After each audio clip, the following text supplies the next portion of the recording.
नमस्कार दोस्तों, Krishna study NCERT foundation में आपका स्वागत है। जैसा कि हमारा जो एनसीईआरटी फाउंडेशन में हिस्ट्री के एनसीईआरटी चैप्टर क्लास 6 के आज लास्ट के 2 चैप्टर हैं वो कंप्लीट कर लेंगे और कल से हम पढ़ेंगे हिस्ट्री 6 क्लास कंप्लीट हो जाएगी तो 7th क्लास की कंटिन्यू करेंगे। ठीक है, तो चलिए कंप्लीट करते हैं। आज जैसे कि 10th चैप्टर और 11th 2 चैप्टर है, आज 2 चैप्टर कंप्लीट करेंगे। ठीक है, इसमें जो मैंने मेनली आपको बता रखा है, मेरा फोकस इस बात पे है कि हमें कितना कंटेंट पढ़ना है और क्या पढ़ना है। ठीक है, जैसे पढ़ने के लिए तो बहुत कुछ है, इसकी नोट्स आप बनाते जाइए तो 115 पेजेस हैं। तो अगर आप बनाएंगे, मिनिमम आपके अंदर अंडरस्टैंडिंग नहीं है तो आप 25 से 30 पेज की नोट्स बना लेंगे। आप इतना नोट्स बना लेंगे 25 से 30 पेज, उसके बाद 7th क्लास भी इतना ही बना लेंगे। बट मिनिमम जो ये मैक्सिमम जो बनना चाहिए 10 पेज के अंदर आपकी नोट्स हो जाने चाहिए। कि अगर पेजेस काउंट करेंगे तो 5 पेज और अगर 1 साइड 2 साइड काउंट करेंगे तो 10 पेज, बस मैक्सिमम इतना है। ठीक है, तो चलिए आज पढ़ेंगे इसमें साम्राज्य के बारे में। ठीक है, कंटिन्यू करते हैं। चलिए, जैसे कि ये तो पहले ही दे रखा होता है, हर चैप्टर में मैंने बताया एक जो बच्चों में होता है उत्सुकता जगाने के लिए दे रखा होता है कि बच्चे जानेंगे कैसे क्या हम पढ़ने जा रहे हैं। प्रशस्तियाँ क्या होती हैं? जिन्हें पत्थर के शिलालेख होते हैं। जैसे कि आजकल देखते हैं आप, किसी गवर्नमेंट सरकार ने कोई सड़क या बनवाते हैं तो उस पर इस प्रकार से एक बोर्ड लगा देते हैं, उस पर लिखा होता है माननीय महोदय जी, विधायक या एट्सेट्रा लिखा होता है माननीय प्रधानमंत्री, इनके अनुष्ठा पे। ठीक है, तो उसी प्रकार से प्रशस्तियाँ पहले होती थी। जो प्राचीन राजा थे वो अपनी प्रशस्तियाँ लिखवाते थे। ठीक है, उन्हीं के बारे में पढ़ेंगे आज, प्रशस्तियाँ बता रहे हैं। दरअसल अरविंद गुप्त वंश के राजा समुद्रगुप्त की भूमिका अदा करने जा रहा था। समुद्रगुप्त के बारे में हमें इलाहाबाद में अशोक स्तंभ पर खुद एक अभिलेख से पता चलता है। ठीक है, तो ये क्वेश्चन भी पूछा गया था वनडे एग्जाम पे कि समुद्रगुप्त का अभिलेख कहाँ से प्राप्त हुआ है, तो इलाहाबाद से मिला है। ठीक है, तो मैं जो पॉइंट हाईलाइट कर रहा हूँ आपको सिर्फ वही पॉइंट नोट करना है, मेरा मेनली फोकस है। ठीक है, जो इलाहाबाद से मिला है। इसकी रचना समुद्रगुप्त के दरबार में कवि रहने वाले हरिशेर ने की थी। जो एक अभिलेख मिला है प्रशस्ति इलाहाबाद से, वो किसके बारे में है? समुद्रगुप्त के बारे में। और किसने रचना की थी? हरिशेर ने की थी। ठीक है, बस इतना हमें जानना है। और क्या होता है प्रशस्ति ये भी जानते हैं। यह एक विशेष किस्म का अभिलेख है जिसे प्रशस्ति कहते हैं। यह एक संस्कृत शब्द है जिसका अर्थ है प्रशंसा। तो राजा महाराजा की जो प्रशंसा में लिखे जाते थे। ठीक है, प्रशस्ति लिखने का प्रचलन पहले भी था। जैसे तुमने अध्याय 9 में पढ़ा, गौतमी पुत्र श्री सतकर्णी जो सतवाहन वंश का शासक था कि प्रशस्ति के बारे में पढ़ा, परंतु गुप्त काल में इनका महत्व बढ़ गया। जैसे कि जो गुप्त काल आया इसमें प्रशस्ति अधिक बनने लगे, छपने लगे। और जैसे कि आप जानते हैं गुप्त काल में मंदिर बनने की प्रचलन भी ज़्यादा हो गया था। ठीक है, आओ देखें समुद्रगुप्त की प्रशस्तियाँ। कवि ने इसमें राजा की एक युद्धों को जीतने वाले राजा, विद्वान तथा एक उत्कृष्ट कवि के रूप में भरपूर प्रशंसा की है। यहाँ तक कि उसे ईश्वर के बराबर बतलाया गया है। तो समुद्रगुप्त के बारे में देखिए, ईश्वर के बराबर बतलाया गया है।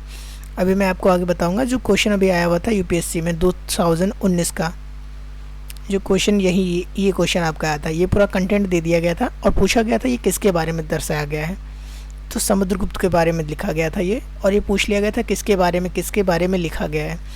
जिनका शरीर युद्ध मैदान में कठोर कुल्हाड़ियों, तीर भालों से, लोहू की गदाओं, नुकीले तारों तथा अन्य सैकड़ों हथियारों से लगे घावों के दाग से भरे होने के कारण अत्यंत सुंदर दिखता है समुद्रगुप्त। ठीक है, ये देखते हैं जो सिक्कों के बारे में बता रहा है कि समुद्रगुप्त के काल में, जैसे कि चंद्रगुप्त जो गुप्त वंश था, गुप्त वंश के समय में किस प्रकार के सिक्के का प्रचलन हुआ, कौन सी मुद्रा थी, किस प्रकार के बारे में। ठीक है, गौर से अगर तुम मानचित्र 7 बता रहा है, पृष्ठ 105 पे जो मानचित्र दे रखा है, गौर से देखोगे तो पाओगे कि तुम्हें पूर्वी समुद्र तट के साथ साथ एक क्रम में लाल बिंदु दिखेंगे। चलिए मानचित्र के बारे में दिखा रहा है, ऊपर से दे रखा था।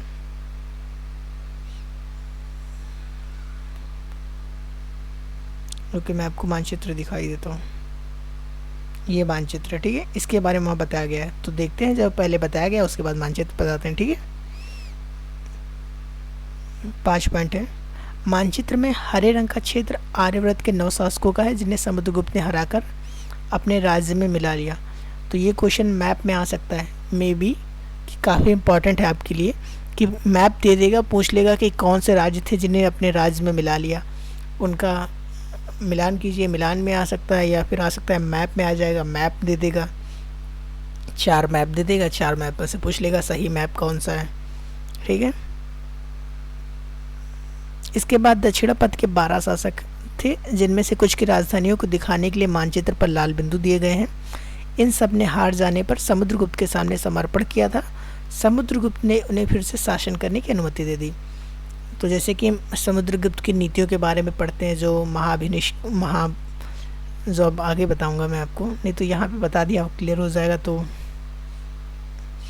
सब मज़ा नहीं आएगा 9th और जब हम पढ़ेंगे हायर स्टैंडर्ड की 12th की एनसीईआरटी। ठीक है। पड़ोसी देशों का आंतरिक घेरा बैंगनी रंग से रंगा गया है। इसमें असम तटीय, बंगाल, नेपाल जो इसके पड़ोसी देश थे। ठीक है। पश्चिम बंगाल के गणित संघ थे आते थे, समुद्रगुप्त के लिए उपहार लाते थे। तो जो उत्तर में थे उनका शासन इसने हथिया लिया था, जो दक्षिण में थे उनका शासन जीत कर उनको वापस दे दिया, और पड़ोसी देश जो थे वो से उपहार लाते थे। ठीक है। और आज्ञा का पालन करते थे। बाह्य इलाके के शासक जिन्हें नीले रंग से रंगा गया है संभवतः कुषाण तथा शक वंश के थे। कुषाण तथा शक वंश के थे। इसमें श्रीलंका के शासक भी थे। इन्हें समुद्रगुप्त की अधीनता स्वीकार की और अपनी पुत्रियों का विवाह इनसे किया। तो देखते हैं, ये देखिए, ये क्षेत्र वो थे जिन्हें समुद्रगुप्त ने, मैं बताता हूँ आपको क्लियर, समुद्रगुप्त ने अपने शासन में मिला लिया था। ठीक है। ठीक है। जी कलर देख लेते हैं, नहीं तो फिर मे भी कन्फ्यूज़न हमें बुझे हो सकती है। हरा रंग, हरा रंग क्या था, जिन्हें अपने शासन में मिला लिया। तो हरा रंग देखिए, और इसमें दिखाया है 12 शासक आते हैं, कुछ की राजधानियाँ लाल बिंदु। हरा और लाल देखते हैं, फिर 2 पॉइंट देखेंगे। ठीक है। तो हरा देख रहे हैं, ये जैसे मैंने आपको बताया कि ये जो राज्य थे इनको समुद्रगुप्त ने अपने शासन में मिला लिया था। इसमें कन्नौज है, प्रयाग है, पाटलिपुत्र, नालंदा, और ये जो 12 राज्य थे यहाँ पे, इनके शासन को जीत के इसके बाद इसे दोबारा पुनः दे दिया था। ठीक है। और ये इसके पड़ोसी राज्य थे जो इसके लिए उपहार लाते थे। ठीक है। ये सारे पड़ोसी राज्य थे, और ये बाहरी राज्य थे। ठीक है।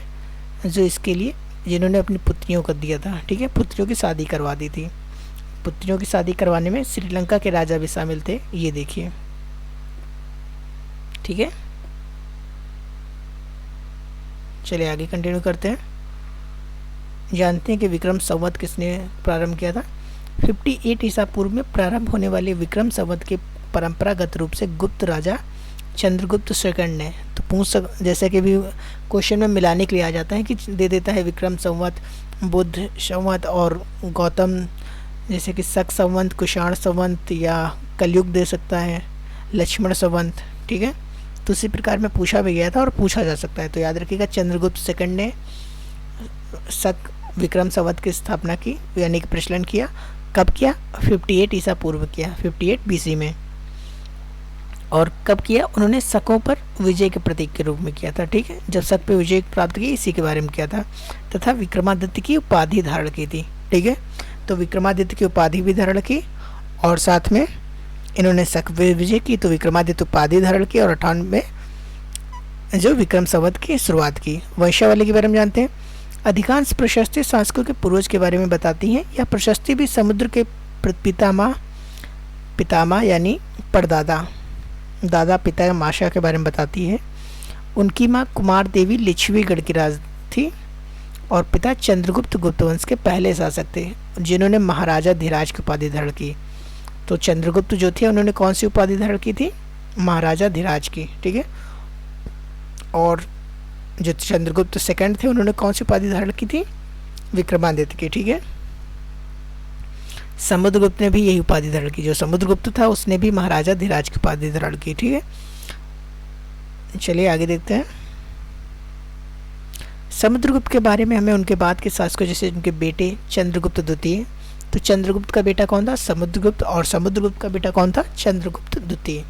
ठीक है। क्रम जैसे कि एक क्रम सीरीज में आप पढ़ते जा रहे हैं, तो क्रम में याद रखते जाइएगा कि चंद्रगुप्त पहले, चंद्रगुप्त, फिर चंद्रगुप्त सेकंड, समुद्रगुप्त, पहले चंद्रगुप्त आपका, पहले चंद्रगुप्त था, ठीक है, उसके बाद समुद्रगुप्त, फिर चंद्रगुप्त सेकंड, ठीक है, ठीक है, चंद्रगुप्त फिर समुद्रगुप्त फिर चंद्रगुप्त सेकंड। ओके, चंद्रगुप्त के पूर्वजों की सूची से जानकारी मिलती है। इसके बारे में अभिलेख तथा सिक्कों से पता चलता है उन्होंने पश्चिम में भारत में सैन्य अभियान में अंतिम शक शासक को पराजित किया, ठीक है, अंतिम जो शक शासक था उसको पराजित किया चंद्रगुप्त सेकंड ने। बाद में विश्वास किया जाने लगा कि उनका दरबार विद्वानों से भरा था। इनमें से कुछ के बारे में जानकारी अध्याय 11 में दी गई है, इसके आगे वाले चैप्टर में। चलिए अब जानते हैं हर्षवर्धन के बारे में, जो हर्षवर्धन वंश का शासक था, ठीक है।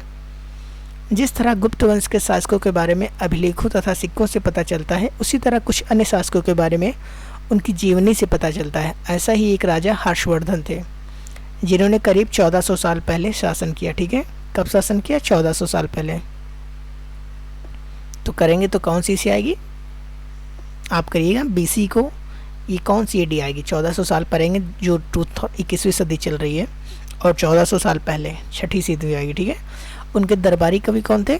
बाणभट्ट ने संस्कृत में उनकी जीवनी हर्षचरित लिखी, ठीक है। तो यहीं पे आप याद रखिएगा, जैसे कि पिछले चैप्टर मैंने आपको बताया था कि बुद्ध जो अश्वघोष ने क्या लिखा था, ये आप बताइएगा, मैं क्वेश्चन पूछ रहा हूँ। अश्वघोष ने किसकी रचना की थी, ठीक है। अश्वघोष किसके दरबारी कवि थे और क्या रचना की थी, ये मैं पूछ रहा हूँ आपसे। मैंने इससे पहले वाले चैप्टर में पढ़ाया, अगर आप पढ़ रहे हैं सही से, ठीक है, तो आपको पता होगा अश्वघोष ने क्या लिखा और किसके दरबारी कवि थे, ठीक है। हर्षवर्धन की वंशावली देते समय उनके राजा तक का वर्णन है। चीनी तीर्थयात्री शुएनसांग, जिनके बारे में अध्याय 9 में पढ़ा, जैसे कि हमने यात्री के बारे में जाना था, काफ़ी समय के लिए हर्ष के दरबार में रहे, ठीक है, काफ़ी समय हर्ष के दरबार में रहते हैं चीनी यात्री शुएनसांग। हर्ष अपने पिता के सबसे बड़े बेटे नहीं थे और अपने पिता और बड़े भाई की मृत्यु हो जाने पर थानेसर के राजा बने, ठीक है। उनके बहनोई कन्नौज के शासक थे। जब बंगाल के शासक ने उन्हें मार डाला तो हर्ष कन्नौज को अपने अधीन कर लिया, ठीक है। उनके जो बंगाल के बहनोई थे, उनके सिस्टर, उनकी बहन के जो हस्बैंड थे, पति, वो कहाँ के शासक थे? कन्नौज के शासक थे। जब बंगाल के शासक ने उन्हें मार डाला तो क्या किया कन्नौज ने? हर्ष ने कन्नौज पर अधिकार कर लिया और बंगाल पर आक्रमण कर दिया, ठीक है। मगध तथा संभोता बंगाल को भी जीतकर उन्हें पूर्व में जितनी सफलता मिली थी उतनी सफलता उन्हें अन्य जगह पर नहीं मिली। तो पूर्व में इन्हें सफलता काफ़ी मिली, जैसे कि बंगाल और आगे उन्होंने, जब उन्होंने नर्मदा नदी को पार कर दक्कन की ओर बढ़ने की कोशिश की तो चालुक्य नरेश पुलकेशिन द्वितीय ने उन्हें रोक दिया। तो जब वो दक्षिण की ओर बढ़ने लगे, जैसे कि पूर्व की तरफ तो उन्हें काफ़ी जीतें मिली, तो दक्षिण की तरफ बढ़ने लगे, दक्षिण की तरफ उन्हें चालुक्य नरेश जो था पुलकेशिन द्वितीय, चालुक्य वंश का शासक, उसने उन्हें यानी कि रोक दिया, पराजित कर दिया, ठीक है। अब हम जानेंगे कि दक्षिण में कौन से राजा थे। दक्षिण में पल्लव, चालुक्य के बारे में जानते हैं, ठीक है। और इस काल में पल्लव और चालुक्य दक्षिण भारत के सबसे महत्वपूर्ण राजवंश थे। पल्लवों का राज्य उनकी राजधानी कांचीपुरम के आसपास के क्षेत्र से लेकर कावेरी नदी के डेल्टा तक फैली थी, जबकि चालुक्यों का राज्य कृष्णा और तुंगभद्रा नदियों के बीच था, ठीक है। तो कहाँ पे? कावेरी नदी के पास किसका राज्य था? कांचीपुरम, जो पल्लवों की राजधानी थी, और कृष्णा तुंगभद्रा के पास किसका था? चालुक्य नरेश का, ठीक है। चालुक्यों की राजधानी क्या थी? ऐहोल थी, और पल्लव की राजधानी कांचीपुरम। याद रखिएगा, ऐहोल जो था एक प्रमुख व्यापारिक केंद्र था, यह धीरे धीरे धार्मिक केंद्र भी बन गया, ठीक है। जैसे कि राजधानी तो धीरे धीरे धार्मिक केंद्र भी बन गया, जहाँ कई मंदिर थे। पल्लव और चालुक्य एक दूसरे की सीमाओं का अतिक्रमण करते थे। मुख्य रूप से राजधानियों को निशाना बनाया जाता था, जैसे कि अपनी समृद्धि के दर्शाने के लिए एक दूसरे पर आक्रमण किया करते थे, ठीक है। पुलकेशिन द्वितीय सबसे प्रसिद्ध चालुक्य राजा थे, और जिनके बारे में हमें उनके दरबारी कवि रवि कीर्ति द्वारा रचित प्रशस्ति से पता चलता है। तो एक और दरबारी कवि हमने देखा, हमने 3 दरबारी कवि देख लिए, अश्वघोष, देवी कीर्ति, और हमने जाना था समुद्रगुप्त के बारे में, क्या नाम था? हरिशेन, ठीक है। कवि हरिशेन ने, जिन्होंने इलाहाबाद का प्रयाग प्रशस्ति की रचना की थी, ठीक है। इसमें से चलिए आगे देखते हैं। रवि कीर्ति के अनुसार उन्होंने पूर्व तथा पश्चिम दोनों समुद्र तटीय इलाकों में अपना अभियान चलाया। इसके अतिरिक्त उन्होंने हर्ष को भी आगे बढ़ने से रोका। हर्ष का अर्थ होता है आनंद। कवि का कहना है कि इस समय पराजय के बाद हर्ष अब हर्ष नहीं रहा। पुलकेशिन द्वितीय ने पल्लव राजा के ऊपर भी आक्रमण किया, जिसे कांचीपुरम की दीवार के पीछे शरण लेनी पड़ी। पर चालुक्यों की विजय अल्पकालीन थी। लड़ाई में दोनों वंश दुर्बल होते गए और पल्लव और चालुक्य को अंततः किसने हरा दिया? राष्ट्रकूट तथा चोल वंश आ गए। ठीक है, तो पल्लव और चालुक्यों का समाप्ति किसने की? चालुक्य और चोल वंश और राष्ट्रकूट ने। ठीक है, इन राज्यों का प्रशासन कैसे चलता था देखते हैं। चलिए, प्रशासन के बारे में बता रखे हैं। राजनीतिक व्यवस्था, सामाजिक। पहले के राजाओं की तरह इन राजाओं के लिए भूमि कर सबसे महत्वपूर्ण बना रहा। प्रशासन की प्राथमिक इकाई गांव होते थे, लेकिन धीरे धीरे कई गांव बदलाव आए। राजाओं ने आर्थिक, सामाजिक, राजनीतिक या सैन्य शक्तियों रखने वाले लोगों का समर्थन जुटाने के लिए कई कदम उठाए।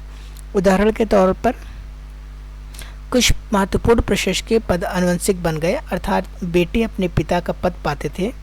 जैसे कि कवि हरिशेन अपने पिता की तरह महादंडनायक अर्थात मुख्य न्यायाधिकारी थे, तो ये पिता के अधिकार पे बने थे। ठीक है, दक्षिण भारत में कभी कभी एक ही व्यक्ति कई पदों पर कार्य करता था। जैसे कि हरिशेन एक महादंडनायक होने के साथ साथ कुमारमत्य अर्थात महत्वपूर्ण मंत्री, संधि विग्राहक अर्थात शांति के विषयों का मंत्री था। जो कुमारमत्य होता है, कुमारमत्य का मतलब है कौन सा मंत्री? जो संधि करता है और युद्ध का मंत्री होता है। कुमारमत्य संधि के विषयों में मंत्री था। संधि जो होती है युद्ध के बाद। ठीक है, संभवतः वहाँ के सभी स्थानीय प्रशासन में प्रमुख व्यक्तियों का बहुत बोलबाला था। इनमें नगर श्रेष्ठी, बैंकर, जैसे कि ये जो बता रहे नगर श्रेष्ठी व्यापारी थे और बैंकर के रूप में थे एक। ठीक है, बैंकर जैसे कि आज आप बैंक देते हैं, साहूकार के रूप में समझ सकते हैं। ठीक है, व्यापारियों के काफिले का नेता प्रथम कुलिक अर्थात मुख्य शिल्पकार तथा कैस्थो यानी लिपिकों के प्रधान जैसे लोग होते थे। इस तरह की नीतियाँ कुछ हद तक प्रभावशाली होती थी, पर समय के साथ साथ इनमें कुछ व्यक्ति इतने अधिक शक्तिशाली हो जाते थे कि अपना स्वतंत्र राज्य स्थापित कर लेते थे। तो जो ये व्यापारी होते थे ये कभी कभी इतना स्वतंत्र, जैसे सेनाएं भी अपनी रखते थे, तो कभी कभी इतना ज़्यादा इनको पास धन वैभव हो जाता था कि अपना राज्य बना लेते थे अलग। ठीक है, एक नए प्रकार की सेना। कुछ राजा अभी भी पुराने राजाओं की तरह सुसंगठित सेना रखते थे, जिसमें हाथी, रथ, घुड़सवार, पैदल सिपाही होते थे। इसके साथ साथ कुछ सेना नायक भी होते थे जो आवश्यक पड़ने पर राजा को सैनिक सहायता दिया करते थे। इन सेना नायकों की कोई नियमित वेतन नहीं दिया जाता था, बदले में इनसे कुछ को भूमि दान दिया जाता था। ठीक है, तो भूमि दी जाती थी, जैसे कि आगे व्यवस्था में पढ़ते हैं आप मुगलकालीन व्यवस्था में, उसी प्रकार से जागीरदारी व्यवस्था रखता है। भूमि इससे वे वसूल कर लेते थे, जिससे वे सेना तथा घोड़ों की देखभाल करते थे। साथ ही वे इससे युद्ध के लिए हथियार जुटाते थे। इस तरह के व्यक्ति सामंत कहलाते थे। ठीक है, सामंत व्यवस्था। जहाँ कहीं भी शासक दुर्बल होते थे, ये सामंत स्वतंत्र होने की कोशिश करते थे। ठीक, सभाओं के बारे में जानते हैं दक्षिण के राज्यों में। पल्लवों के अभिलेखों में कई स्थानीय सभाओं की चर्चा मिलती है। उनमें से एक था ब्राह्मण भूस्वामियों का संगठन, जिसे सभा कहते थे। ये सभाएं उपसभा समितियों की जारी खेतीबाड़ी, विभिन्न काम, ठीक है, समायोजित होती थी। जिन इलाकों के जो भूस्वामी होते थे ब्राह्मण नहीं होते थे, वहाँ की जो सभा होती थी उसका नाम क्या होता था? उर नाम होता था। ये क्वेश्चन मोस्ट इम्पॉर्टेंट है, याद रखिएगा कि जहाँ पे ब्राह्मण भूस्वामी नहीं होते थे, अदर कास्ट के लोग होते थे, वहाँ की जो सभा नाम होता था उसे उर कहते थे। नगरम व्यापारियों का एक संगठन का नाम था। ठीक है, संभवतः इन सभाओं पर धनी तथा शक्तिशाली भूस्वामियों का आधिपत्य रहता था। ठीक है, चलिए आगे देखते हैं। जैसे कि चैप्टर 1 कंप्लीट होने पर लास्ट चैप्टर भी आज कंप्लीट कर लेंगे हम।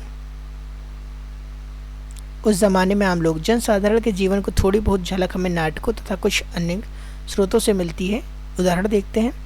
कालिदास अपने नाटकों में राज दरबार के जीवन के चित्रण के लिए प्रसिद्ध हैं। इन नाटकों में एक रोचक बात यह है कि राजा और अधिकांश ब्राह्मणों को संस्कृत बोलते हुए दिखाया गया है। ठीक है, तो ये पूछ सकता है कि रोचक बात क्या है। जो लिखे गए हैं, रोचक ये है कि इनमें राजा और ब्राह्मण को संस्कृत बोलते दिखाया गया है। ठीक है, जबकि अन्य लोग तथा महिलाएं प्रकृत बोलते दिखाए गए हैं। तो यही पूछ सकता है कि क्या क्वेश्चन फैक्ट के रूप में दे देगा कि जो कालिदास की रचनाएं लिखी गई इस काल में, उसमें व्यक्तियों को प्राकृत भाषा में तथा बच्चों और महिलाओं को संस्कृत भाषा में बोलते दिखाया गया है। क्या ये कथन सही है या गलत? सही गलत, गलत सही पूछ लेगा, ठीक है, तो कंफ्यूज हो सकता है, इसलिए याद रख लीजिएगा। उनका सबसे प्रसिद्ध नाटक अभिज्ञान शाकुंतलम, ठीक है। अभिज्ञान शाकुंतलम दुष्यंत नामक एक राजा और शकुंतला नाम की एक युवती की प्रेम कहानी है, ठीक है, अभिज्ञान शाकुंतलम। इस नाटक में एक गरीब मछुआरे के साथ राज कर्मचारियों के दुर्व्यवहार की बात कही गई है, ठीक है। जो मछुआरा होता है उसके साथ दुर्व्यवहार किया जाता है, ठीक है। चलिए आगे देखते हैं, ये कहानी के रूप में दे रखे हैं। चीनी तीर्थयात्री फाशियान का ध्यान उन लोगों की दुर्गति पर भी गया जिन्हें ऊंचे और शक्तिशाली लोग अछूत मानते थे। इन्हें शहरों के बाहर रहना पड़ता था। तो भी क्वेश्चन आया हुआ था क्या जो चीनी यात्री था फाशियान ने वर्णन किया है इसमें कहीं इसने बताया कि इस काल में छूत अछूत या नहीं था, ऐसी व्यवस्था नहीं थी, बट ये रॉन्ग कथन में जाएगा जैसे यूपीएससी के पेपर में आया हुआ था, ठीक है। तो सभी को आगाह करने के लिए ये लकड़ी के एक टुकड़े पर चोट करते रहते थे। यह आवाज़ सुनकर लोग सतर्क होकर अपने को छू जाने से किसी प्रकार के संपर्क से बचते थे। जैसे कि छूत अछूत लोगों में डिवाइड कर रखे थे, तो जब वो लोग निकलते थे तो एक लकड़ी से आवाज़ करते थे, जैसे कि लकड़ी पटकने लगते थे तो सब लोग जान जाते थे कि निकल रहे हैं, तो सब लोग दूर हो जाते थे, ठीक है। चलिए समुद्र यात्रा बारे में बताया। यहाँ पे उपयोगी शब्द जैसे कि आपने प्रशस्ति जान ही लिया, प्रशस्ति के बारे में जाना, क्या होता है, एक अभिलेख होता है जिसे लिखवाते हैं। आर्यावर्त, दक्षिणापथ, दक्षिणापथ के स्वामी कौन थे, सतवाहन थे। वंशावली जाना, अनुवंशिक पदाधिकारी जाना कि कैसे जो रवि कीर्ति थी, रवि कीर्ति अपने पिता के स्थान पर पद पे बैठे। सामंत व्यवस्था जाना कि जो अपनी सेना रखते थे और इन्हें भूमि दिया जाता था। सभा के बारे में जाना और नगरम जाना, ठीक है। आगे देखते हैं कुछ अगर पॉइंट मिलता है तो ठीक है। चलिए चैप्टर कंप्लीट हो गया, लास्ट चैप्टर कंप्लीट कर लेते हैं आज, जैसे कि नेक्स्ट हम पढ़ेंगे तो 7th क्लास के एनसीईआरटी पढ़ेंगे, ठीक है। तो ये इमारतें, चित्र तथा किताबें, तो हम इसमें किताबों के बारे में पढ़ेंगे, कुछ किताब के बारे में, और कुछ चित्रकारी के बारे में जानेंगे, और कुछ इमारतों के बारे में जानेंगे, ठीक है। तो कंटिन्यू करते हैं, ठीक है। तो चलिए, प्राचीन भारतीय, ठीक है, एक मिनट रुकिएगा। हाँ चलिए अब कंटिन्यू करते हैं। प्राचीन भारतीय धातु वैज्ञानिकों ने विश्व धातु विज्ञान क्षेत्र में प्रमुख योगदान दिया। पुरातात्विक खुदाई ने यह दर्शाया कि हड़प्पावासी कुशल शिल्पी थे, ठीक है। धातु विज्ञान के बारे में बता रहा है। हड़प्पावासी जो थे कुशल शिल्पी थे। उन्हें तांबा के धातु कर्म, धातु शोधन की जानकारी थी। उन्हें तांबे और टिन को मिलाकर कांस्य भी बनाया था। हड़प्पावासी कांस्य युग से जुड़े थे। उनके उत्तराधिकारी लोह युग से संबंध थे। जो कांस्य हड़प्पा के जो युग के अधिकारी थे, युग उत्तराधिकारी थे, वो लोह युग से संबंधित थे, ठीक है। लोहे का निर्माण करता था, खोटा लोहा, पिटवा लोहा और ढलवा लोहा। चलिए लोह स्तंभ के बारे में जानते हैं। महरौली, दिल्ली में कुतुब मीनार के परिसर में खड़ा यह लोह स्तंभ भारतीय शिल्पकारों की कुशलता का अद्भुत उदाहरण है। इसकी ऊंचाई कितनी है? 7.2। चलिए ऊंचाई हमारे लिए इम्पोर्टेंट नहीं है, लेकिन ये देखिए कितना अद्भुत है कि इसमें अभी तक कहते हैं कि इसमें जंग नहीं लगी है। तो किस प्रकार से बनाया गया था, क्या मिक्सचर किया गया था, उनके पास कौन सी विधि थी बनाने की। तो सोचिए इतने समय पहले ऐसी विधि थी, ठीक है। वजन इसका 3 टन से ज़्यादा है। इसका निर्माण लगभग 1500 साल पहले हुआ। इसको बनाने की जानकारी, किस समय की जानकारी हमें इस पर खुद अभिलेख से मिलती है। इसमें चंद्र नाम के एक शासक का जिक्र है। तो पूछ सकता है कि जो महरौली का अभिलेख है इसमें किस शासक का जिक्र है? चंद्र नाम के शासक का जिक्र है, जो संभवतः गुप्त वंश का था। आश्चर्य की बात यह है कि इतने वर्षों के बाद भी इसमें जंग नहीं लगी, ठीक है। तो जैसे कि फास्फोरस से बनाया गया था, फास्फोरस को मिलाया गया था, कुछ अदर एलिमेंट मिलाए गए थे, कि आप आगे पढ़ेंगे तो आपको बताऊंगा, ठीक है।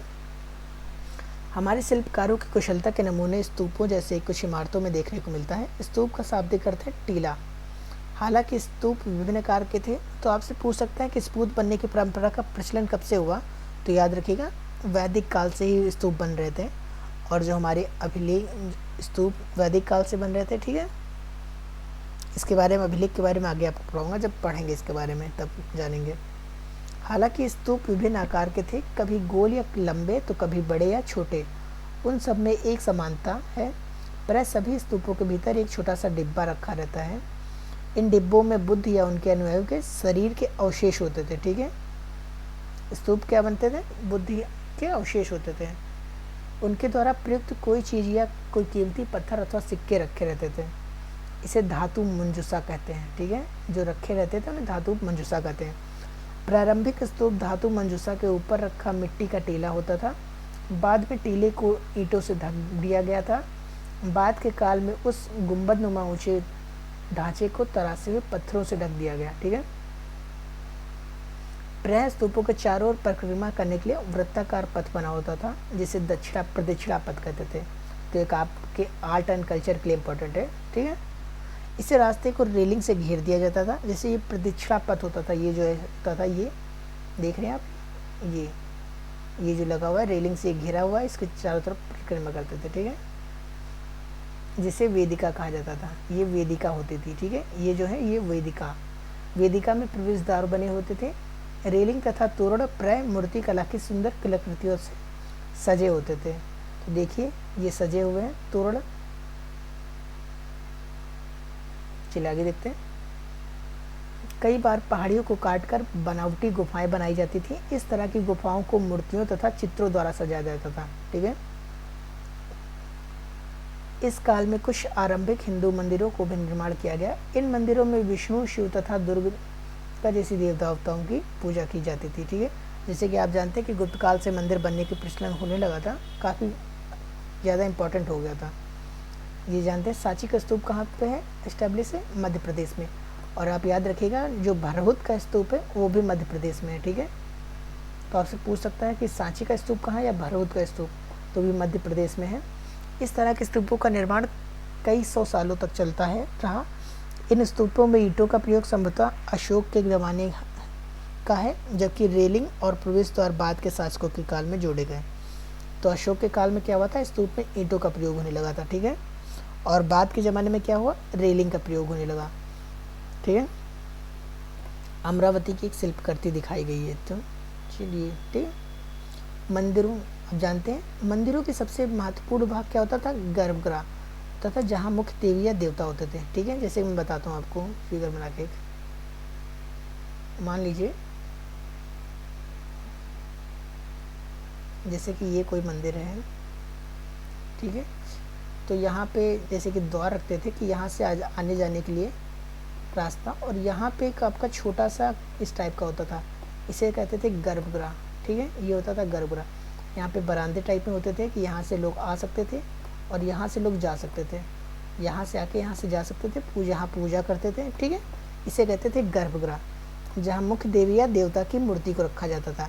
इसी स्थान पर पुरोहित धार्मिक अनुष्ठान कराते थे, भक्त पूजा करते थे। अक्सर गर्भगृह को एक पवित्र स्थान के रूप में दिखाने के लिए, देखिए ये मंदिर का दे रखे हैं गेट के रूप में। भीतर गांव जैसे मंदिरों में उसके ऊपर काफ़ी ऊंचाई तक निर्माण किया जाता था, जिसे शिखर कहते थे। ठीक है, शिखर कहते थे, इसे ये शिखर होता था। शिखर निर्माण के कठिन कार्य के लिए सावधानी से योजना बनानी पड़ती थी। अधिकतर मंदिरों में मंडप नाम की एक जगह होती थी। ठीक है, मंडप नाम की एक जगह होती थी। मंडप में जहाँ पे लोग, जो बाहर मैदान टाइप का ऐसे मंदिर बना है मान लीजिए, तो यहाँ पे कुछ प्लेस होता था, यहाँ पे एक बैठ के प्लेस करते थे, सभागार होता था जहाँ लोग इकट्ठा होते थे। ठीक है, महाबलीपुरम और एहोल को ढूंढो। चलिए, उत्तर प्रदेश का दे रखे हैं आरंभिक मंदिर। चलिए कोई नहीं, आप पढ़ लीजिएगा। ठीक है,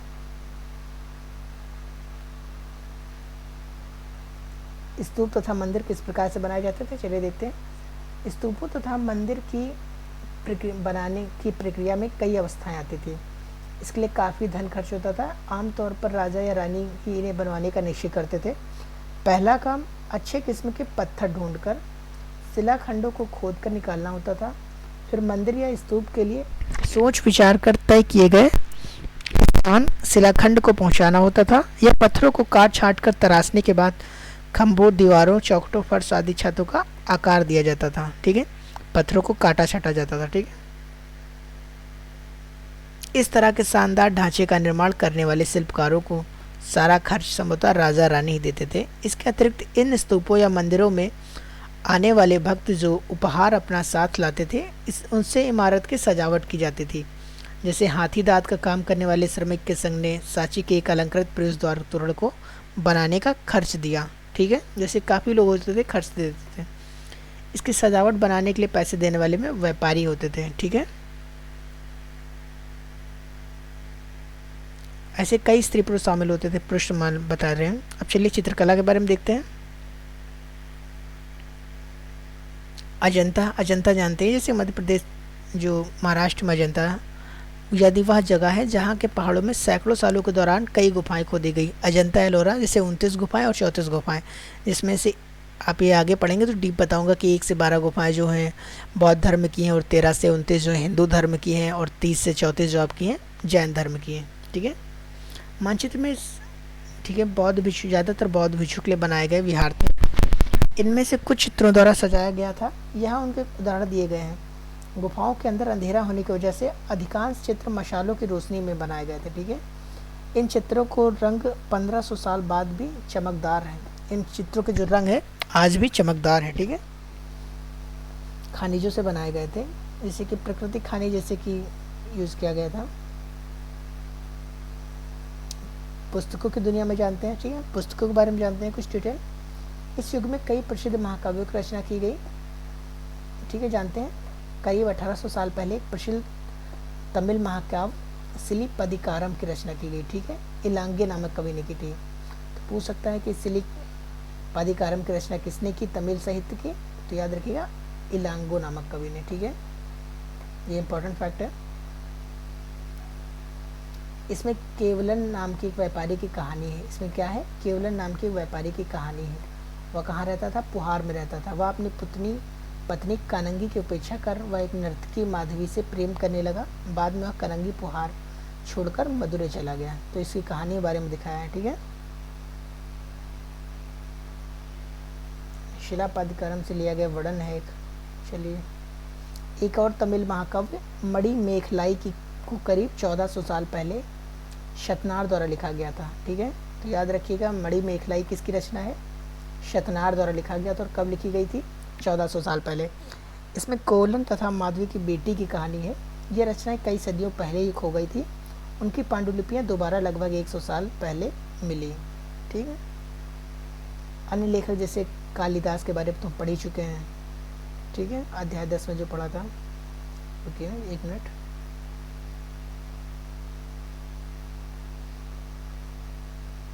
मेघदूत का श्लोक दे रखा है। पुरानी कहानियों को जानते हैं। हिंदू धर्म से जुड़ी कई कहानियों का जो प्रचलित थी इसी काल में लिखी गई। पुराण भी शामिल है। पुराण का शाब्दिक अर्थ है प्राचीन। पुराणों में विष्णु सबसे प्राचीन है। शिव, दुर्ग, पार्वती जैसे देवी देवताओं से जुड़ी कहानियाँ।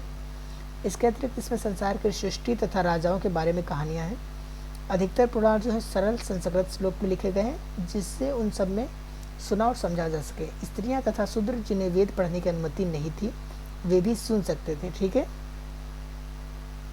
2 संस्कृत महाकाव्य महाभारत, रामायण लंबे अरसे से लोकप्रिय रहे हैं। ठीक है, आगे देखते हैं। महाभारत में जैसे बता रहा है कि महाभारत में पांडवों के बीच के युद्ध की दर्शाई गई है, कौरव पांडवों के युद्ध के बीच की। इस युद्ध का उद्देश्य पुरु वंश की राजधानी हस्तिनापुर की गद्दी प्राप्त करना था। ठीक है, कौन से वंश की राजधानी थी, पुरु वंश, आप याद रखिएगा। राजधानी हस्तिनापुर की गद्दी प्राप्त करना था। ये कहानी तो बहुत पुरानी है। चलिए, 1500 साल पहले पुराण महाभारत का व्यास नाम के ऋषि ने संकलित किया था महाभारत को।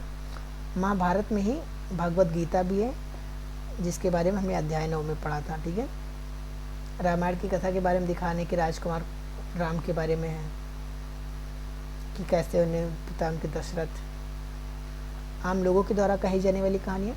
आम लोगों भी कहानियाँ कहते थे, कविताओं गीतों की रचना करते थे, नाच करते थे। इस समय जातक और पंचतंत्र की कहानियों रूप में लिखकर, जैसे कि पंचतंत्र आप देखते हैं, और जातक कहानियाँ लिखकर सुरक्षित कर लिए गए। जातक कथाएं क्या है, जातक कथाएं तो अक्सर स्तूपों की रोलिंग तथा अजंता के चित्रों में दर्शाई गई हैं। बंदर, जैसे जातक, ये जातक कथा का ही पार्ट है, बंदर राजा की कहानी। ठीक है, विज्ञान की पुस्तक में देखते हैं कि विज्ञान में क्या होता। इसी समय गणितज्ञ तथा खगोल शास्त्री आर्यभट्ट ने संस्कृत में आर्यभट्टियम लिखा। उन्होंने लिखा कि दिन और रात पृथ्वी की अपनी धुरी पर चक्कर काटने की वजह से होता है, जबकि लगता है कि रोज़ सूर्य निकलता है और डूबता है। उन्होंने ग्रहण के बारे में भी एक वैज्ञानिक तर्क दिया। उन्होंने वृत्त की परिधि को मापने की भी विधि ढूंढ निकाली, जो लगभग उतनी ही सही है जितनी कि आज प्रयुक्त होने वाली विधि। तो सोचिए कि इस काल में और उस काल में भी ऐसे साइंटिस्ट हैं। कई खोजों के बारे में शून्य का जानते हैं और अविभाज्य जानते हैं। ठीक है, चलिए। अंकों का प्रयोग होने से पहले से होता था, पर अब भारत के गणितज्ञों ने शून्य के लिए एक नए अंक का आविष्कार किया। गिनती की यह पद्धति अरबों द्वारा अपनाई गई और तब यूरोप में भी फैल गई। आज भी यह पूरी दुनिया में प्रयोग की जाती है। ठीक है। आयुर्वेद चिकित्सा विज्ञान की विख्यात पद्धति जो भारत से विकसित हुई है। प्राचीन काल भारत में युद्ध के दो प्रसिद्ध चिकित्सक थे। चरक थे, जिसे देखा था आपने कि बिंबिसार ने महात्मा बौद्ध के लिए भेजा था कि उनके इलाज के लिए, और सुशांत थे 4वीं शताब्दी में। ठीक है। चरक द्वारा रचित है चरक संहिता, औषधि शास्त्र की एक उल्लेखनीय पुस्तक है। अपनी रचना सुश्रुत साहित्य में सुश्रुत ने शल्य चिकित्सा की विधियों का विस्तृत वर्णन किया है। जो सुश्रुत थे उन्होंने सुश्रुत संहिता लिखी, जिसमें उन्होंने शल्य चिकित्सा के बारे में लिखा है। ठीक है। कागज़ के बारे में जानते हैं कि हमारी जो रोज़मर्रा की ज़िंदगी का हिस्सा है। किताबें हम पढ़ते हैं, कागज़ पर छपी होती हैं, उन्हें लिखने के लिए कागज़ का उपयोग करते हैं। कागज़ का आविष्कार कब हुआ था? 1900 साल पहले हुआ था। लून नाम के व्यक्ति ने चीन में किया था। पौधों के रेशे, कपड़े, डंडियाँ और उनसे बना के किया था। ठीक है। तो यह कागज़ का आविष्कार 1900 साल पहले हुआ था। चलिए, तो ये चैप्टर भी आपका कंप्लीट हो गया। तो हम कल से कंटिन्यू करेंगे 7th क्लास के एनसीईआरटी, जैसा कि हमारा कंप्लीट एनसीईआरटी फाउंडेशन कोर्स चल रहा है। और मुझे ये एनसीईआरटी सिर्फ एक बार पढ़ानी है और काफ़ी टाइम तक चलेगी। जैसे कि काफ़ी जो बच्चे प्रिपरेशन करना चाह रहे हैं या कर रहे हैं, तो मे भी जो करना चाह रहे हैं उनके लिए मेरा फोकस ज़्यादा है कि उन्हें ये पता हो जाए कि हाँ, हमें क्या पढ़ना है और कैसे पढ़ना है। तो वो जो नोट्स बनाएंगे, उनके नोट्स, जो मुझे भी प्रॉब्लम हुई थी जब मैंने फ़र्स्ट टाइम पढ़ा था, मुझे भी समझ नहीं आ रहा था, काफ़ी मेरे पास लेंदी नोट्स हो गए थे। तो मैंने बार बार इसे रिवाइज़ किया, तो मैंने ये समझा कि मुझे क्या पढ़ना है और क्या पॉइंट मेरे लिए काम का है। और उसके बाद मैंने क्वेश्चन पेपर एनालिसिस किया, तब मुझे पता चला कि ज़रूरी नहीं है कि हमें ये इतने पॉइंट चाहिए, हमें सिर्फ इसका कॉन्सेप्ट समझना है कि किस काल में क्या विशेषता रही, क्या प्रॉब्लम रही, किस वो प्रॉब्लम अगले साल आई, अगले यानी कि अगले काल में आई नहीं आई। जैसे वैदिक काल में देखते हैं कृषि मुख्य नहीं थी, आप पूर्व बौद्ध काल में आते तो कृषि मुख्य हो गई। यहाँ पे जो हल थे लकड़ी की जगह अब लोहे के बनने लगे। धान जो पहले थे रोपड़ नहीं होता था, अब रोपड़ होने लगा। फिर छुआछूत आ गई और विवाह कई प्रकार के हो गए। फिर मौर्य काल में आते हैं तो आप देखते हैं और प्रचलन हुआ, और गुप्त काल में आते हैं तो देखिए मंदिर बनने लगते हैं, उससे पहले मंदिर नहीं थे। ठीक है। इस प्रकार से हमें जानने कॉन्सेप्ट जानना है कि किस काल में क्या शुरुआत हो रही है, क्या कमी हो रही है, और कौन सी ऐसी चीज़ है जो उस काल में हो रही थी और अभी भी हो रही है। ठीक है। जो हमें जो लगता था कि ये मानने लायक, उस काल में अभी भी हमें ऐसी चीज़ें हैं जो लगता है कि हमारा समाज अपना रहा है तो ये अच्छी चीज़ें हैं, बट मे भी ज़रूरी नहीं कि वो सही चीज़ें हैं। जैसे कि अभी भी इंटरकास्ट जो मैरिड होती है उसे हमारा समाज इतना नहीं अपनाता है, बट क्या ये गलत है? नहीं, गलत तो नहीं है, बट हमारा समाज अभी उतना विकसित नहीं है कि हमारा अपना सके। जैसे कुछ जगह ऐसा देखा जाता है, बट जैसे कि महात्मा गांधी ने कहा था हमारा देश जो है गांव में बसता है, तो मेन प्रॉब्लम भी गांव में है। ठीक है। शहर में तो ऐसा नहीं दिक्कत है, बट गांव में अभी भी दिक्कत है। बट हमें उम्मीद है कि बहुत जल्द हम सारी प्रॉब्लम सॉल्व करेंगे, जैसे कि हमारे युवा जो हैं सब संभाल लेंगे। ठीक है। देखते हैं कुछ शब्द। स्तूप निर्माण की शुरुआत कब हुई थी? 2300 साल पहले हुई। अमरावती 2000 साल पहले। कालिदास कब आए? 1600 साल पहले। ठीक है। लोह स्तंभ भीतरगांव का मंदिर अजंता चित्रकारी 1500 साल पहले। दुर्गा मंदिर 14 साल पहले। स्तूप क्या होता था? टीला होता था। शिखर किसे कहते थे और मंडप किसे कहते थे? गर्भगृह और प्रदक्षिणा पथ किसे कहते थे? तो शिखर जो होता था, देवी देवताओं की मूर्ति स्थापित करने की जगह क्या होती थी? गर्भगृह होती थी। ठीक है। स्तूप के चारों तरफ चक्रा वृत्ताकार पथ क्या होता था? प्रदक्षिणा पथ होता था। मंदिर में लोगों के इकट्ठा होने की जगह क्या कहते थे? मंडप कहते थे। और गर्भगृह के ऊपर लंबाई में निर्माण शिखर कहलाता था। ठीक है। कंप्लीट हो गया। अब इसमें ठीक है। तो मैंने बता दिया आपको, जैसे कि 6, 7, 8 कंप्लीट कर लेंगे, फिर 9th क्लास में आपको मेंस के क्वेश्चन बताता चलूँगा क्या लिखना है और आपको कैसे क्वेश्चन फ्रेम करना है कि आपका आंसर छोटा सा हो जाए और उसमें जो इम्पोर्टेंट पॉइंट है सारे आ जाएँ। ठीक है। तो जैसे कि आपने अगर चैनल लाइक नहीं किया तो लाइक कर दीजिए, सब्सक्राइब कर लीजिए और शेयर कर दीजिए। ठीक है। जैसे कि आप जितना शेयर करेंगे उतना मुझे अंदर से कॉन्फिडेंस मिलेगा और मैं आपके लिए आगे भी कंटिन्यू कर पाऊँगा। ठीक है। Thank you.